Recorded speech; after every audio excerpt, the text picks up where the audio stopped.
তোমরা চাচা করে না না কথা না সেরকম কিছু না যে মন নাই সেটা থাকো দুদিন না দিলে সে গান্ডে পিন্ডে থেকে তো তোর কাছে না না আমি তোকেই কথা না আমি রান্না করি না হাত ধরে বলছি কেন এরকম শক্ত না না ওরকম করে আমি মেরে গো শোনা না মেরে পুরো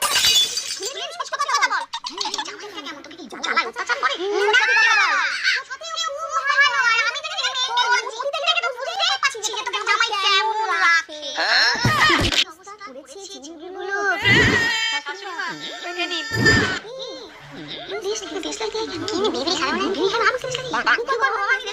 আমার সংসার তো আগুন লাগিয়ে দিয়েছেন, এবার আমাকে জ্বালিয়ে দিন।